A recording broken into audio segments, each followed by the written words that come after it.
Mercredi 31 mars 2021, chers internautes, ravis de vous retrouver pour cette nouvelle édition de la revue de presse sur JDC Plus TV.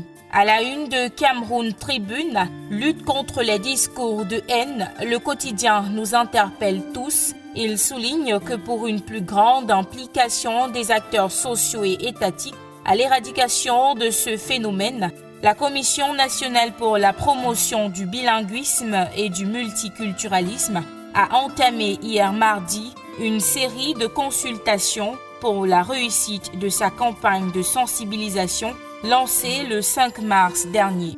Dans cette édition de Cameroun Tribune, on parle également de la lutte contre la Covid-19. Le journal nous dit que les personnes âgées sont sous surveillance au centre d'accueil Bethany Viacam de Nkol-Messin dans l'arrondissement de Yaoundé 5. Cette catégorie de la population, particulièrement vulnérable, est suivie de manière spéciale pour éviter son exposition à ce virus mortel.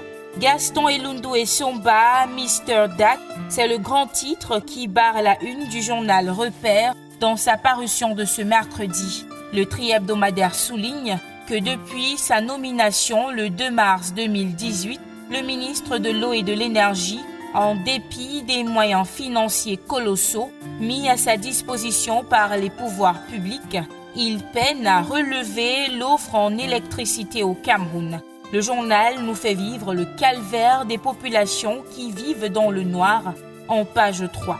Repère relaie également les félicitations du président Paul Biya à l'intention de Francis Ngannou, champion du monde de poids lourd dans la catégorie mixte martial art, dans un courrier sous couvert du ministre des Sports et de l'Éducation physique, lu hier mardi. Le président Paul Biya exprime toute sa considération à l'égard du boxeur qui a hissé le drapeau du Cameroun très haut. On se rappelle que le natif de Batié, dans la région de l'ouest du Cameroun, a mis KO l'Américain Stipe Miocic pour s'emparer de la ceinture de champion du monde de boxe le 27 mars dernier. On poursuit avec le quotidien Mutation.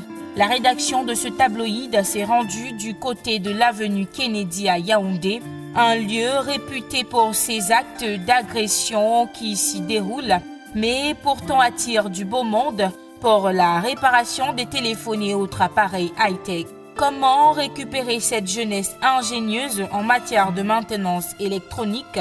Mutation nous propose des options en pages 8 et 9 de sa parution de ce mercredi.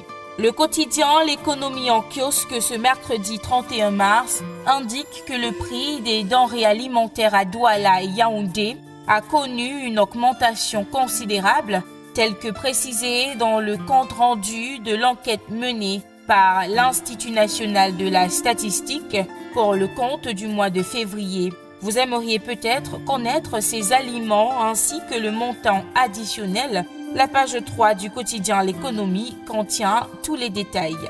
On se quitte avec Le Jour qui relaie la lettre ouverte de l'ancien directeur général de la CRTV, Amadou Vamoulke, au ministre de la Justice garde des Sceaux, Laurent Esso. Le journaliste s'inquiète de sa santé qui pourrait se détériorer s'il venait à choper le coronavirus, alors même que certains détenus ont été testés positifs. L'intégralité de cette lettre est à lire en page 5 du quotidien Le Jour, parution de ce mercredi 31 mars 2021. Et c'était tout pour la revue de presse de ce jour. Merci d'avoir regardé. N'oubliez pas de porter votre cache-nez chaque fois que vous vous retrouvez dans un endroit public. Portez-vous bien. À demain.